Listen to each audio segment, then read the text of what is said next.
It's my pleasure to welcome to the stage Olivia Gilmore and Debbie Dearborn. Good afternoon. My name is Olivia Gilmore, and I'm a senior at Brewer High School. I'm currently a member of the field hockey, basketball, and softball programs, and I'm also a member of the Student Athlete Leadership Team and co-president of the Student Athlete Advisory Council. It gives me great pleasure to tell you about Hall of Fame inductee Katherine Gibbs Heselton. Miss Gibbs, a 1981 graduate, was a three-sport athlete, excelling in field hockey, basketball, and softball. She was the Omart Athlete of the Year her senior year. Miss Gibbs was a 4-year field hockey goalie and helped the team twice reach the Eastern Maine tournament. Her senior year, she amassed over 100 saves, a rare feat for a goalie, and she was named to the PVC All-Conference team. On the basketball court, Miss Gibbs played forward and guard, making varsity her junior and senior years. She earned Brewer's Top Defensive Player of the Year her senior year. A varsity softball player all 4 seasons, she was the Witches' #1 pitcher with a career record of 36-4 and a career batting average of .477. She pitched Brewers softball to 4 PVC Class A championship titles, 2 Eastern Maine championship titles, and 2 state runner-up titles. She was undefeated in 25 regular season games her junior and senior years. Her senior year, she led the team stats with 13 stolen bases, 30 total hits, 26 runs, 14 RBI, and 3 game-winning hits. She was named the 1981 PVC Most Valuable Player. After high school, she attended UMaine, then began a career teaching and coaching field hockey, basketball, and softball for over 20 years. She was named the 2004 Maine Softball Coach of the Year at Moronacook High School. At this time, I am honored to introduce Debbie Dearborn to present Katherine Gibbs Heselton for induction into the Brewer Athletic Hall of Fame.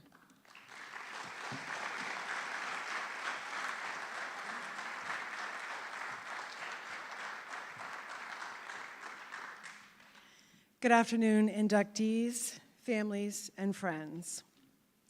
It's an honor to stand before you to introduce someone whose name has become synonymous with excellence, leadership, and legacy in our school's athletic history.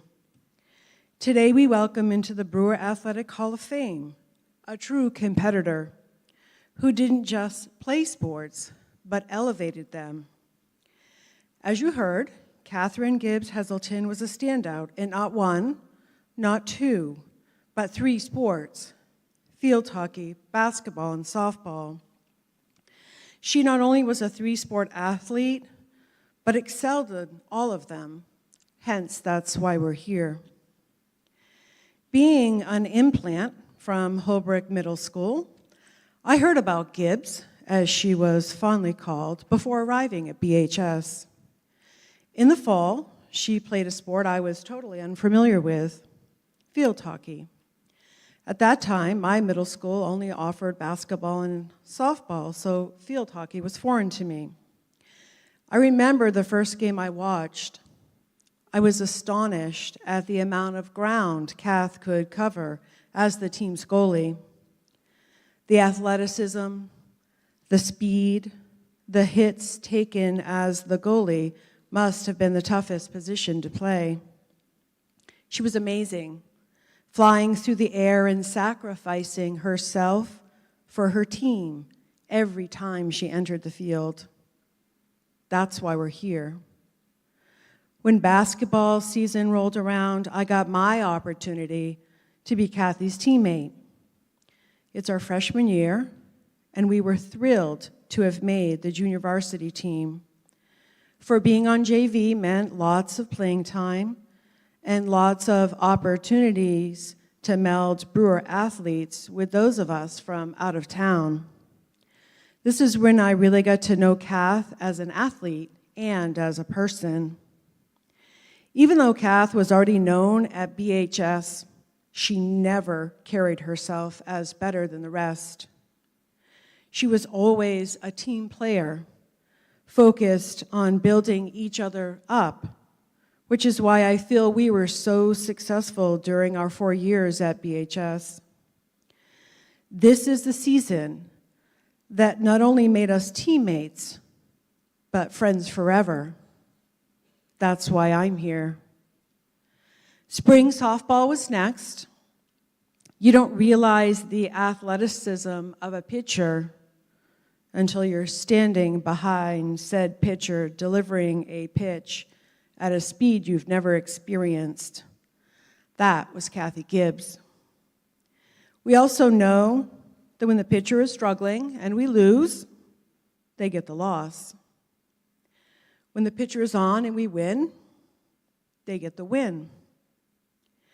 We had lots of wins because of her pitching and made it to the States our junior and senior years. But just like in field hockey and basketball, we were a team, always in it together. Kath could have taken the glory of the wins, but instead, as we were congratulating her, she was reminding us that she couldn't do it without us. That's also why we're here. What I marveled at the most was her senior year. At the news that her mom and dad had to move to a warmer state, we thought we would lose our teammate, our friend, our family. Kath chose to make what must have been one of the most difficult decisions of her life. She chose to stay behind to finish her senior year in the place that she loved, BHS. A true testament to her integrity, her witch's pride, a love for the games, and those that she had built lifelong bonds with. That's also why we're here. Kathy Gibbs was, and still is, a role model. Kath went on to play softball at the collegiate level, was a physical education teacher and coach, and now continues to build athletes. She trains four-legged friends in a variety of sports. She trains by building them up, just like she did on the court and the field. She gives them praise and loves them like family, just like she did on the court and the field. She gives them confidence to become the best that they can be, just like she did on the court and the field. So, while this afternoon we honor athletic achievement, we also honor the impact one person can have on a school, a team, human and furry, and a community. So it's with great pride, deep respect, and heartfelt congratulations that I welcome Katherine Gibbs Heselton into the Brewer Athletic Hall of Fame. Please join me in recognizing and celebrating my teammate, my friend, my forever family.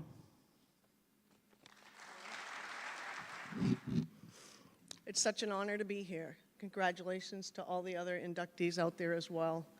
It's quite an honor for all of us to be inducted into the Hall of Fame. Thank you to everyone involved in the process of inducting us into the Hall of Fame. And thanks for giving me a few minutes to share what it was like as a Brewer High athlete. Three-sport athlete back in the 70s and 80s. Feels like both yesterday and a very, very long time ago. First, I need to thank my family, especially for getting me here, like literally. So thank you. My coaches, my teammates, for believing in me, and my brother, Michael, my other brother that has passed, Joel, for being the great athletes they were ahead of me. Growing up with two brothers, very competitive, still today, is what built me, whether it's the biggest fish, the biggest deer, who can throw the furthest. Doesn't matter what it is, we're still competitive today, and that's what gave me the guts and the courage and the toughness to be here. Graduating in 1981 as a three-sport athlete wasn't just a line on my resume. It was a defining chapter in my life. I competed, as you heard, in field hockey, basketball, and softball, and each season brought its own rhythm, its own challenges, and its own rewards. But the real impact wasn't just physical, it was deeply personal. Back then, being a student athlete wasn't about scholarships, social media, or highlight reels. It was about lacing up our cleats, strapping on our field hockey pads, or dusting off our sneakers and showing up season after season. In those days, we didn't have private coaches or specialized training year-round. Our training was baling hay in the summer and pushing sleds in the winter. We didn't play one sport 12 months a year. We played all of them because that's what we loved to do.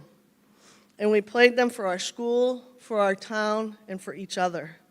Our basketball was much bigger then. Our stands were empty most of the time, and our parents worked during most of our games and were not on our sidelines. We were very grateful when we had fans at all.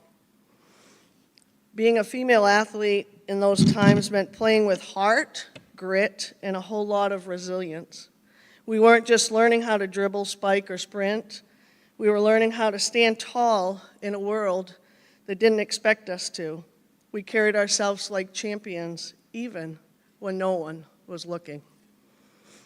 Less than 10 years before I graduated in 1981 came Title IX in 1972. A law that changed the game, literally. It said that girls deserved equal opportunities in sports and education. It was a breakthrough, but the shift didn't happen overnight. Even with the law on our side, we still had to earn respect. We had to fight for every gym slot, every piece of equipment, and every ounce of recognition. We did very well here at Brewer High School. We had leaders that supported us long before Title IX. They made sure that the softball team had a field to play on, even if it was behind Washington Street School. We didn't care. I was one of only 4 females between 1955 and 1989 to receive the Omar Athlete of the Year Award, an honor that was very humbling when looking at Lisa Lord and Amy Banks that preceded me. It didn't take Title IX for us to get equal treatment. We were blessed to have a community and a school that supported it already. I didn't know it back then, but we were part of something bigger. We were opening doors for generations of girls who would grow up expecting to play, not just hoping to. I vividly remember not being allowed to play Little League and throwing the ball too hard to play infield or pitch in Lassie League. I was the little girl that took home that gigantic pitch, hit, and run trophy that was given out at the Brewer Rec Summer Games when I competed against so many boys to win it. And to me, these are some of the proudest athletic legacies of my life. While writing this speech, my daughter, who's here, reflected on her own memory of a rolling pin toss at the Reed Field Heritage Days when I competed and tossed the rolling pin all the way into the woods. The competition stopped there and they handed me the trophy. It was done. To me, those days carried over into my coaching and a big part of the impact I wanted to pass along while I was coaching. I am a girl and I can do it. During my high school tenure, we had one coach who might have led the football team in the fall, mopped the gym floor, then turned around and coached track and softball in the spring. There were no fancy gyms. You had to earn every minute of your playing time with grit and hustle, not just talent. Paul Soucy was one of those coaches, and he left a lasting impact on my life. Paul never, ever let me get frazzled on the mound. I remember throwing a wild pitch, which was a rare event. Not only was the pitch wild, it went over the backstop. Coach Susie walked out onto the mound like this. I'm like, what is he doing? Just gave me a nod, had me spit my gum into his hand, smirked, said, that'll take care of it. Walked back into the dugout. Sure enough, it did. There was a kind of purity to the time period. No smartphones, no distractions, just the game, your teammates, and the pride of wearing your school's colors. What did it teach me in real life, and how has it impacted my choices throughout my life? Today, I own a successful canine company. That is very demanding of my time and patience. We provide services to West Point Military Academy, the government. We are the preferred vendor for the NBA. And we work at several arenas and stadiums around the country. I have raised 3 amazing kids, and I have 3 incredible grandbabies. I've gone to war with a dog in Afghanistan on a contract called No Soldier Left Behind. My mission was to ensure that any U.S. soldier shot down or bombed was brought back to the United States whole. The discipline, dedication, and commitment required of being one of Brewer's 3 sport athletes is what has gotten me here today. Balancing practices, games, academics, taught me how to manage my time with precision. I didn't have the luxury of procrastination, even though Deb and I did pretty good at procrastinating a lot. The discipline carried into adulthood, whether it was meeting deadlines at work, raising a family, or pursuing personal goals. There were losses, injuries, days when I questioned if I could keep going, but pushing through those moments built a mental toughness that became my armor in life. When I faced setbacks later, career changes, financial stress, personal loss, I knew how to get back up. Coach Susie especially instilled that from the start. There were others as well, like Shelley Gavitt and Dottie Whalen. Each sport taught me something different about working with others. They all taught me about trust, communication, and personal accountability. These lessons shaped how I led teams as a coach and how I continue to lead employees. Being an athlete gave me a sense of identity during those formative years. It gave me confidence, a voice, a place to belong. And decades later, I still carry that pride. It's how I walk into a room, how I approach challenges, and how I mentor others. Some of my friends, my closest friends, were forged on the field and on the court. We sweated together, celebrated together, and sometimes cried together. Those bonds have lasted a lifetime, reminding me that shared struggle creates deep connection. Kelly Cookson was an incredible catcher. She never let a dirt ball frustrate her, and her strength behind the plate carried all the way to the mound, making my job easier. Tracy Grover offered me a ticket to a Red Sox game with her parents. It opened my eyes to an even bigger picture. Seeing the athletes had played on such a large stage was something that led me to believe that anyone could do anything they put their minds to. And perhaps most importantly, it gave me memories that have lasted a lifetime. Deb, that introduced me, sat in Mr. Kyer's algebra class with me, and we really thought we could conquer the world. We shared so many of life's obstacles as we navigated that time in our lives. But more importantly, we laughed through it all. We laughed so hard we may or may not have had chalk thrown at us on one occasion. To all the young women who play today, know this: your opportunity to play didn't appear out of thin air. It was built by those that came before you, who ran the miles, pushed through the limits, and broke down barriers. One whistle, one layup, and one lap at a time. It was built by your administration. that has built the programs even before Title IX, and it was built by the community you are so lucky to be a part of. Carry the legacy as you go forward into the world. Never underestimate the value of doing things the hard way. Playing multiple sports doesn't just make you a better athlete, it makes you a better person. I just want to take a second and thank Olivia and Deborah for the kind words, and I wish you all great success, all the athletes out there.